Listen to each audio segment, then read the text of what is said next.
Hello everyone and welcome back to Vicky's Bookish Mind, or just welcome if you're new here. So recently I've been in kind of a slump, so I haven't really read that much, but I was able to pick up 2 books and at least try to finish them. So that's what this video is going to be about today. I'm basically giving a review, a very much spoiler review, so if you don't want to know what happens in a book, I suggest maybe you don't watch the part of the book review. But today is gonna be a review, honest review about what I thought about these books, and yeah, let's get into the video. So the first book I'm gonna talk about is Seven Lies by Elizabeth K. So this book was supposed to be about 2 best friends, one named Marnie and one named Jane, and it's basically about how Jane hates Marnie's husband Charles, and the book's supposed to take us through how I believe she killed Charles. So that's basically what the plot is. So it goes, Jane is telling us about how she basically got up to the point where she killed Charles, but she makes it into like different sections. So the first lie, the second lie, third lie, fourth, fifth, and sixth and seventh. So that's basically what the book is about. Just her going through the stages of how she basically got up to the point of killing Charles. So the book starts out with Jane talking about how she hates Charles, how she and Marnie have been best friends for years. And I was actually enjoying this book for the most part. And it just got to a point, like I didn't finish this book, I DNF'd it. And for those who don't know what DNF is, it means did not finish. So I had to DNF this book at like 30% because I really wanted to like this book, I must say. The premise sounded okay, sounded good, sounded really, thrilling. Like, oh, it's gonna be like a psychopath who's obsessive or something and then kills her friend's husband because, oh, that's her friend. Maybe he did something wrong or something, and then, a plot twist at the end that something happened. But that is not what I got out of this book. I read up to the point where Jane basically just tells us everything. Okay, I must say everything about this book is just the author telling us everything. We weren't shown anything. We were just told, oh, Jane and Marnie are best friends. Oh, Jane and Marnie went to secondary school together. That's where they met. They went to college off in different places and they still kept in touch. And then after college, they lived together.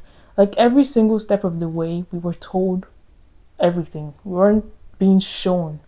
And that's, I think, this book was written along like quite a few years ago.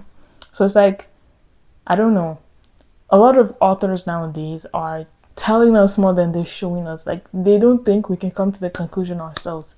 If you showed us that Marnie and Jane were best friends, I promise we would get the point.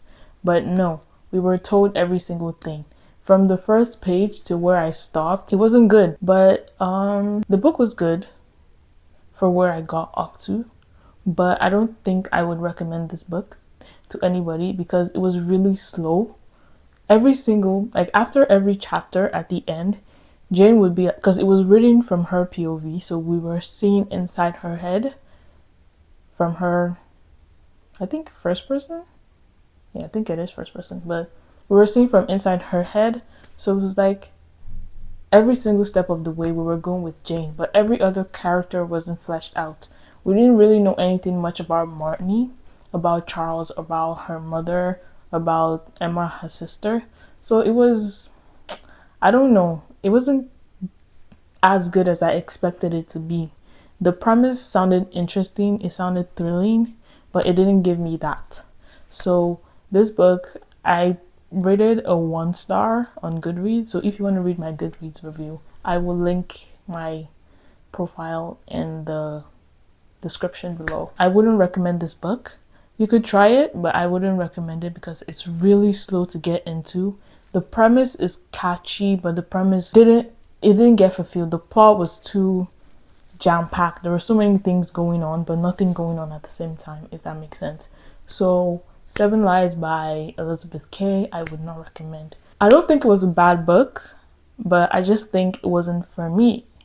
And I have seen some people agree on that, but I have seen some people who enjoyed it, so take that as you will. The second book I'm going to talk about today is The Midnight Game by Cynthia Murphy. So first of all, this cover is so pretty, like the sides. I wish there was like a sprayed edge of this, but not really at the same time. But I really like this book. So this book follows 6 strangers basically who meet on a Reddit channel, Reddit site. It's like Reddit, Reddit, get it? But it's like Reddit, so they meet there and they're talking about a game that they want to play. It's called The Midnight Game, where they basically meet at an abandoned building, a school, just somewhere that there's no one else there, and they summon the Midnight Man. So they do a bunch of, will I say rituals, kinda? They have to go through different stages. So the game is basically about them meeting up and then they play the game. But the rules of the game are, you have to have a candle. The candle has to be lit. If the candle blows out, you have to light it back within 10 seconds. And if you can't light it back within 10 seconds, then you have to surround yourself in a circle of salt and stay inside till the game is over. But the problem with staying inside the circle is that if the candle is blown out, the midnight man will come and basically make you hallucinate, thinking your friends are there, thinking you see your mom or see something, and then lure you to get you killed. So that's what happens. So it follows 6 teenagers: Ellie, May, Callum, Tony, Reese, and Hugo. So they all meet up. They don't know each other. So on the Reddit site, they basically talk about the different games they could possibly play. And they're like, oh yeah, let's meet up. They don't even know each other's names on the Reddit site. And then they basically plan to meet at this school where Callum's mom works as a janitor or something. And then he opens the door for them. They do the whole ritual. Okay, so when they start, they have to write a secret on a paper, then keep it, and then basically they have to cut themselves too, I think. Yeah, they cut themselves, they put their blood somewhere so that the midnight man can taste their blood or something. It's very horror-y kind of thing, but it was fun. And then they do all that. So when the game begins, they just try to make it through the night. So they had to start exactly at 12 a.m. and then end exactly at 3:33 a.m. Why? I don't know, but those are the rules. So they basically do that. They meet each other, they tell each other their names, but obviously you can't know if someone's lying about their name or not. So it basically just goes through that. Every single chapter is a different person's POV of what's going on, and then it goes back to the Reddit site where they met, how they talked about it, how they got to the point of just coming together to do the whole game. So during the whole Reddit talk and everything, we find out that Ellie lost her best friend Alice like a year ago during Halloween to the game. But we end up finding out that someone killed her. It wasn't the Midnight Man, it wasn't the whole game that killed her. It was someone who lured her friend there because she was also supposed to be there with her friend, but she got sick and then she had to go to the hospital for some surgery or something. So she couldn't make it, and then her friend died that day. So ever since then, she went back to a Reddit site and she tried to just, find people who would play the game again so that she could figure out who did it. And then, honestly, I don't know what her plan was. I don't think she was going to kill anyone. So I don't really know what her plan was, but that's what she was trying to find out. Tony and Reese acted like they didn't know each other. We come to find out that they actually were dating, and then they were the ones killing people. Okay, backtrack. The first person to die was May. She died because her candle went out and they couldn't find her bag where her other candles were. They went to the other room to check. Ellie was with May, but Ellie started hearing screams because Tony was making sounds like screaming. Then Ellie left, May still in the room in her circle of salt. Then May sees them starts hearing their voices and like, oh, let me go check on them. Like, I can see them there. Why aren't they coming towards me? May leaves the circle of salt. The midnight man gets her, or so we think. And then she's found in another room. I think she was hung. No, I think she was hung, and then someone used a chainsaw right into her, and she was dead, obviously.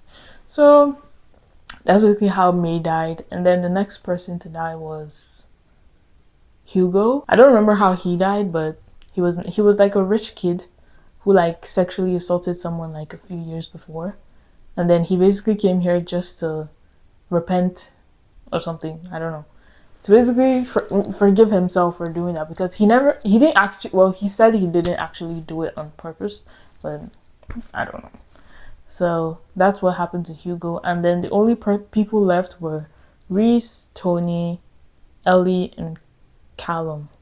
So Ellie and Callum, they basically figured out that no, they didn't figure it out, but they saw Reese doing something weird, like killing Hugo, and then they hit Ellie at the back of the head and they stabbed Callum. And then they're like, oh wait, these people are the ones killing us. There's nothing like the Midnight Man or the Midnight Game. They just lured us here to kill us. And then we found out that Tony didn't actually want to be part of this. She was basically just being led by Reese, and being the dumb person she is, she continued to follow him. So basically Callum and Ellie team up. They're like, oh, we see what these people are doing, so we have to get out of here, But then they still believe in the game, because they're seeing shadows and stuff, just coming out of different places. So they hide out in like a supply closet, or a supply closet, and they get medical supplies to help Callum. They help Callum bandage his wounds where he got stabbed, and then they basically just hide out till like 3:33 a.m. And then Tony, she walks up the stairs of the school, and then she sees something outside. She's talking to something, the shadow, because obviously she's out of the circle. She has no candle, nothing. And then she stays there, and then she sees some shadow, and she basically reaches out to grab the shadow or something, and then she falls, basically dies. And then Reese sees that. She's like, oh wait, someone must have pushed her. And then he's like, oh, he's gonna get Callum and he's gonna get Ellie and he's gonna kill them, but they have a plan to leave, because they're still playing the game. They still believe in the game. So they run outside. So also part of the rules is they can't leave the school, or they can't leave where they're playing. They already set a perimeter where they can't leave. So there's a hut, then there's the school. So this hut, that's where they started, and then they went into the school to play. But they still said, oh, this hut is still part of the game. So they go there, and then there's a playground too. They go to this hut. They basically lure, what's his name? Reese out. Reese is there, but he thinks he sees Ellie. So he steps completely out of the perimeter. And guess what? The Midnight Man gets him. What? The Midnight Man gets him and he's dead. But remember the whole deaded site? So people were basically just going, they show like different games, because someone wanted to play games at their Halloween party the year before. So during that, they basically went on the deaded site and they were talking, oh, who knows a good game to play, good, fun, scary game to play during Halloween, And then they were basically just showing us different types of games they can play. Like, they wrote out all the rules. Oh, do this, don't do that, make sure you have this. It was a whole thing. Like maybe 3 or 4 different games before they settled on the Midnight Game, I mean. So one of the games was you have to get in a car, make sure your tank's full, make sure everything's good. There were some caveats, but I don't remember. So you have to just keep driving. You got to find the long road. Just keep driving all the way. Just keep going. You may see things. You may hear things. So after every mile, I believe, you have to do something. So 1 mile, you have to turn off all the lights. 2nd mile, you have to put on the radio. But if you hear something, I'm not sure the exact things. But 2nd mile, I think you have to put on the radio and not listen to the voices. 3rd mile, you have to do something. maybe fourth mile, you might see things on the road, or you might see someone asking for help or something. Don't stop, just keep going. So that's basically that game. So you just keep going till you reach the end. And if you can reach the end, you get a reward. And I think the reward was like, you can ask for anything. So now we're back to Ellie and Callum. Reese has been killed off by the Midnight Man, and they wait till 3:33. They finish the game, they're good. And I forgot to mention this, but at the beginning of the book, it starts with, oh, someone killed somebody, someone just died, and it was someone dragging themselves into a car. Remember that? Someone was dragging themselves into a car, and that's where the book started. So now we're at the end, and Ellie and Callum basically win the game. So I don't remember what the reward was, but now they go into the car and they want to play a different game. No, sorry. So they finish the game, that's all. The game's done now, and the next day comes around. They find the bodies of Reese, of Tony, May, and Hugo. Yeah, they find the bodies of those people, and they're basically like, yeah, this has happened before, you know, it's really weird, and this and that and that. Basically, that's what happens. And then I think maybe fast forward to like maybe a few months or a year later, Callum and Ellie are dating, and then they're like, oh, da da da da da, do you want to play a game? Da da da. So they basically want to play the mile high? Mile something game. Maybe like 10-mile game or something. So they want to play that. I think the reward for that one was basically you drive till the end, and then when you get to the end, you can ask for a wish, or you can ask for something. So Ellie wanted to ask for Alice to be alive again, I think. Yeah, I think that's what she wanted. So that's what they do.